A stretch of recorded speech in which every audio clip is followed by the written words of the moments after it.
bom dia. Eu estou, de fato, emocionada, né, porque estar sempre com a doutora Ivana, com Lívia, nos conhecemos numa circunstância muito simbólica, que foi o encontro de Salvador. Outras colegas também estiveram lá presentes, e ali naquela emoção de estarmos com Maria Bethânia, assim, bem de próximo. Mas nós vivemos uma outra emoção, que foi estarmos em roda. Depois nós mulheres fizemos uma roda e conversamos, e foi de uma beleza, não foi, doutora Raquel, assim, foi de uma beleza imensa estarmos ali conversando. E aí Bianca trouxe um pouco da minha história profissional.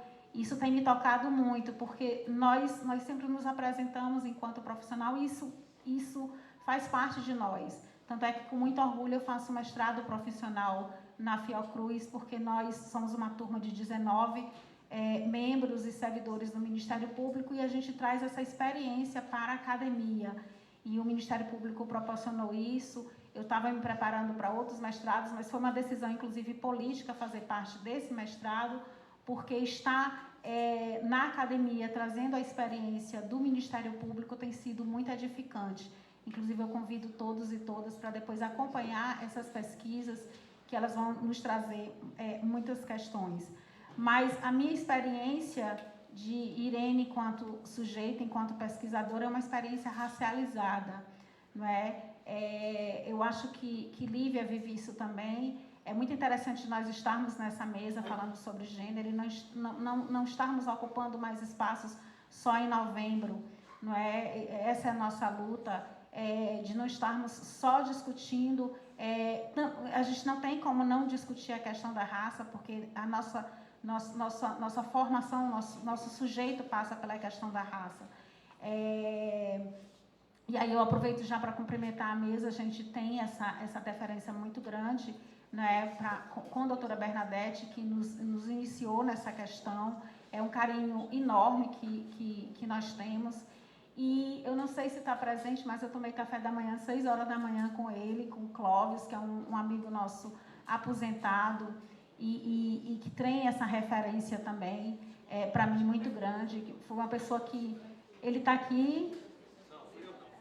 É porque o outro Clóvis, é o Clóvis mais velho, aposentado, e eu gosto muito de Clóvis também, mas é porque Clóvis, ele se aposentou de uma forma que ele pensou nesse processo de aposentadoria de uma forma muito interessante. E, para me localizar como pesquisadora, eu fui estudar homens idosos em privação de liberdade. E para estudar homens idosos, eu estou estudando muita masculinidade, e isso eu tive que ir a fundo na questão de gênero, porque eu tinha que explicar por que eu estava estudando homens idosos. Então, isso me trouxe uma outra circunstância. E a outra lente, viu, doutora Ivana, que foi o que mais me prendeu, e foi uma das questões, enquanto pesquisadora, que eu tive que mais aprofundar. Eu tenho um amigo que ele disse que todo pesquisador negro ou negra, enquanto todo mundo tem que pautar no referencial teórico, a pesquisadora negra e negra passa mais tempo justificando.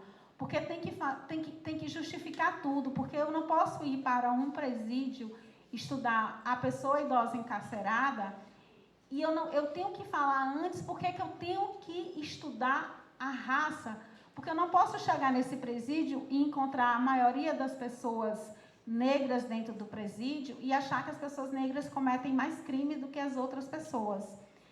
Então, quando eu vou trazer a raça para esse diálogo, eu tenho que usar uma justificativa imensa, porque eu tenho que discutir a saúde desse homem negro.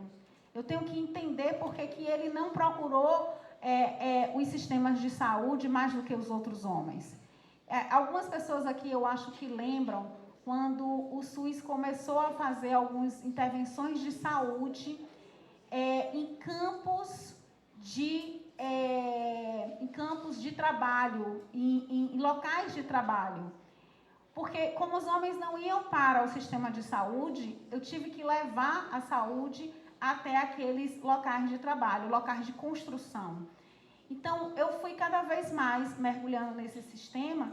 E aí, quando me veio a questão de gênero e democracia, que foi a proposta da mesa, eu disse, então a gente, primeiro que é muito interessante a gente perguntar, tem uma autora chamada Piscicella, que ela tem um livro muito interessante, é bem didático, que é conceito, gênero, a história de um conceito. E aí a gente pergunta, por que estudar gênero?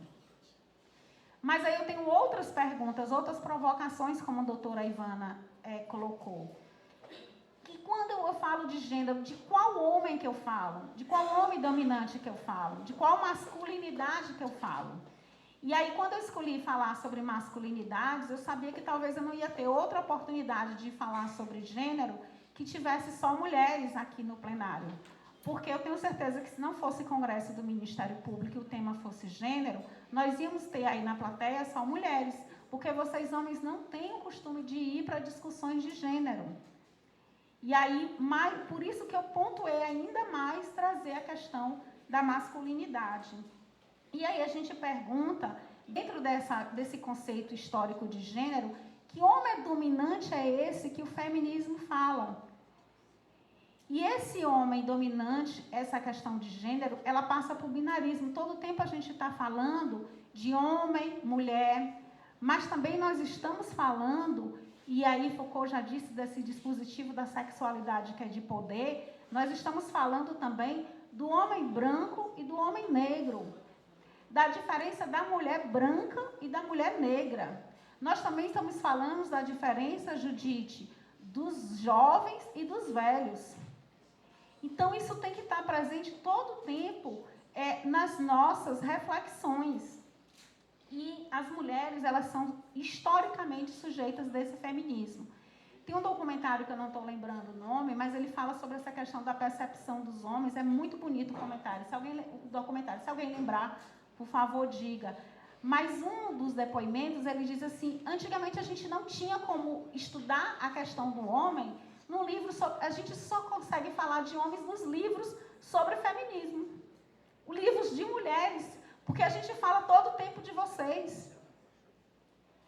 O que eu quero trazer aqui, quem são vocês? Quem são esses homens? Quem são esses homens dominantes? E aí, a Butler, ela diz assim, se esse conceito de gênero está todo o tempo sendo discutido, vamos pensar que ele não é mais estável. Aliás, nunca foi estável. Lá atrás, mesmo sem falar de feminismo, né, Beauvoir já falava que o gênero todo o tempo está sendo construído. E eu que estudo envelhecimento, depois quando ela vai estudar envelhecimento, ela diz que a velhice não cai da mesma forma sobre todos os ombros. E aí, se ele está totalmente sendo construído, Bianca aqui que estuda a questão política, ela tem hoje uma identidade comum, mas a gente tem que trazer para o campo político essa construção do gênero. E aí, quando a gente vai pensar nesse feminismo, não tem como não falar em Lélia Gonzalez, não tem como a gente não descolonizar e falar das nossas pretas. E Lélia Gonzalez diz na década de 70, enquanto as mulheres estavam pedindo direito ao trabalho, minha avó já estava lavando roupa na beira do rio. Minha mãe já estava sentada em cima de uma máquina na década de 60, na casa inglesa. Eu acho que todos os lugares têm casa inglesa. Minha amiga Tereza está aqui, maranhense. A casa inglesa, que era uma fábrica de tecidos, as mulheres levavam seus filhos e colocavam em cima, isso é na década de 50, no Maranhão, em São Luís. Então, ali, aquele feminismo negro, a Lélia Gonzalez tem uma frase muito interessante. Ela disse que coube à mulher negra arcar com a posição da viga mestra da sua comunidade. E isso não foi tratado. Por que eu estou falando dessa questão do feminismo? Porque o feminismo vai se construindo e vai aprendendo com suas reflexões e vai aprendendo com seus erros. E vai aprendendo que não se olhou nem para essa mulher negra e nem olhou-se para essa mulher indígena. E o que eu estou chamando nós agora para pensarmos é olhar para esse homem. para essa masculinidade, para várias masculinidades, porque assim como nós temos várias mulheres, nós também temos várias masculinidades. E aí a gente pensa em raça, classe e gênero, mas a gente vai além da raça, da classe e do gênero. Vamos pensar também em sexualidade, idade, capacidade. Ontem nós falamos aqui, teve uma mesa que nós falamos de capacidade, etnia, nacionalidade, a questão dos estrangeiros. E quando a gente fala nisso, nós falamos a partir da... A doutora Ivana falou isso, da nossa experiência, da nossa prática. Ela é importante. Nós temos como referencial a Constituição, nós temos como referencial o papel do Ministério Público e temos como referencial a nossa praxe. Não existe um promotor de justiça ou uma promotora de justiça sem a sua experiência, partindo da sua experiência. Eu lembro da primeira vez que me tocou o tema da violência doméstica. Eu estava em Petrolina, eu trabalhei com a esposa de Brian, né, Luciana, e nós nos deparamos com uma pessoa que estava pela 8ª vez levando um caso, na época não poderia se desistir, e nós não entendíamos, até que Luciana perguntou, por que a senhora está aqui a 8ª vez e não separa dessa pessoa? E ela diz assim, olha, entre eu levar ele na delegacia e chegar até aqui, vocês me chamarem para essa primeira audiência, dura em média 6 a 7 meses. São 6 a 7 meses que ele não me bate. Então, compensa eu sempre vir aqui. Quando eu não soube responder aquilo, doutora Ivana, eu me incomodei, porque a minha lente, naquela época, nós mudamos, nós procuramos nos apropriar disso. Eu e a doutora Luciana, nós fomos entender por que aquela mulher não separava. E nós entendemos que não cabia a nós.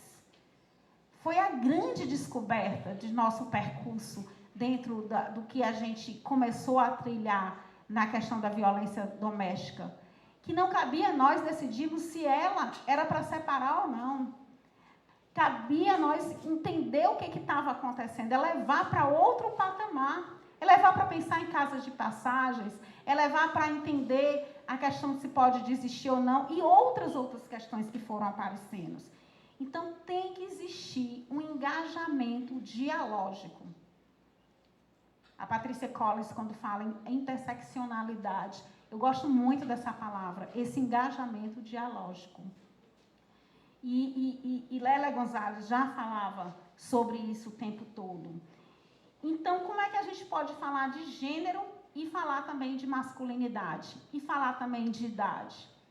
Essa semana eu estava na Universidade Estadual de Pernambuco com mulheres, num projeto chamado Estatuto do Idoso, e eu estava falando para as mulheres idosas que vão ser replicadoras desse estatuto, que cada vez mais a gente tem que falar sobre a questão de que quando acontece algum tipo de processo de demência com os seus maridos, com os seus companheiros, não é? E com amigas também que elas referenciam, de que a gente precisa falar de sexualidade no envelhecimento, porque todos nós temos uma notícia de algum tipo de hipersexualidade, que a mulher a noite toda molestada pelo seu marido, porque ele não tem mais ereção, e ele vai introduzir um objeto, vai passar a noite toda bulinando na vagina dela. Vamos falar porque não tem criança aqui.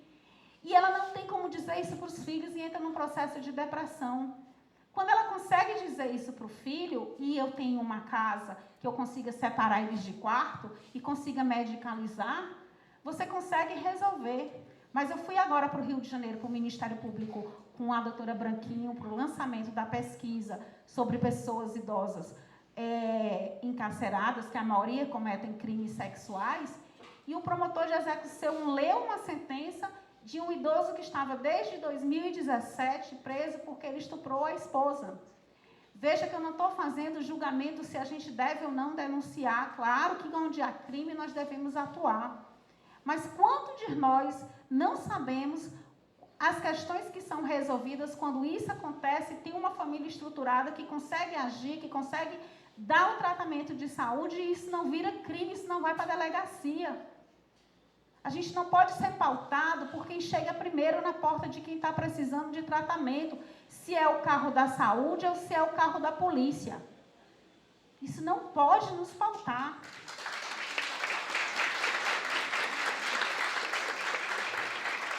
E aí a gente tem que entender o que é violência e o que é crime. E todo o tempo a gente ia aí. E outra coisa, não podemos também cair quando quando a gente começa a falar em algumas questões de encarceramento, a pessoa diz, e se estuprarem sua filha? Não é essa a questão. Eu não estou falando aqui também de feminicídio. Há determinados caixinhas que nós estamos falando de outras questões. Luana, que é a secretária que está aqui presente, a gente sabe que está falando de outras questões que não é o feminicídio. Nós estamos falando de violência e crime tem graus de violência que a gente pode chamar esse homem para grupos reflexivos. Que nós podemos trazer o homem para a discussão.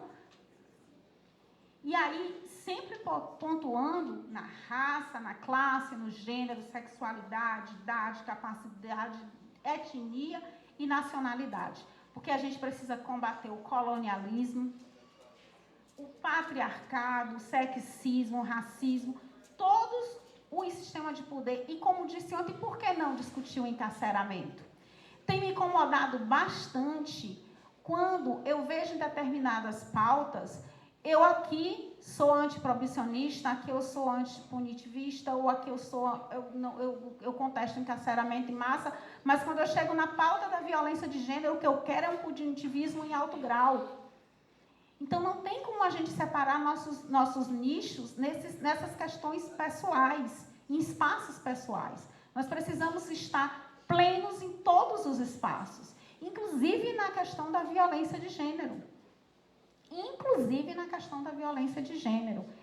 Então, há que ter uma relacionalidade, olha no tempo, há que ter uma relacionalidade e há que ter justiça social. Então, veja, eu também gosto muito de Collins quando ela bota relacionalidade e justiça social, e entre relacionalidade, doutor Ivano o tempo todo falou aqui em relacionalidade. O tempo todo. Eu gosto muito quando ela está com a Constituição na mão. Inclusive, a capa é de um piauiense, viu? A capa é de um piauiense, viu? Cadê Luana aqui? Então, veja, nós temos entre a relacionalidade e a justiça social, porque essa palavra, justiça social, tem que sair da nossa boca o tempo todo, gente. O tempo todo a gente tem que lembrar que nosso objetivo é a justiça social. E aí a gente tem poder, e a gente tem outra coisa que foi tratada desde ontem, nós temos a desigualdade social. Não podemos mais hoje, quando a gente, por algum motivo, estarmos tratando de adolescentes que ficam grávidas aos 15 anos, a gente pensar que ela é mais safada do que a outras pessoas. Se você sentar para conversar com o psicossocial, vai entender que com 15 anos ela quer sair de casa. E a única forma dela sair de casa é ela engravidando para ter sua própria casa e poder ter sua própria nova chance de ter uma nova vida. Que uma criança de 5 anos, que quando ela chega e descreve como é um ato sexual, tem gente que ri. Manda ela desenhar a casa dela para saber se tem 2 compartimentos. O pai e a mãe, na hora que vão ter relações sexuais, não tiram as crianças do quarto e botam na rua para ficar no vento e na chuva, não. É na frente de todo mundo.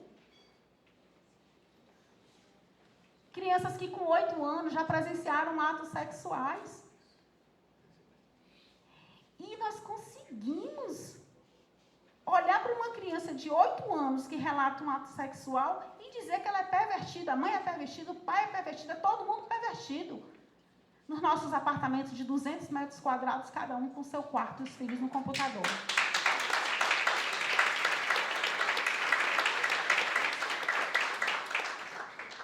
E aí, eu gosto muito de Isabela Venturosa, que ela pergunta por que nós mulheres, nós podemos... Eu estava preocupada com o lugar de fala, sabe?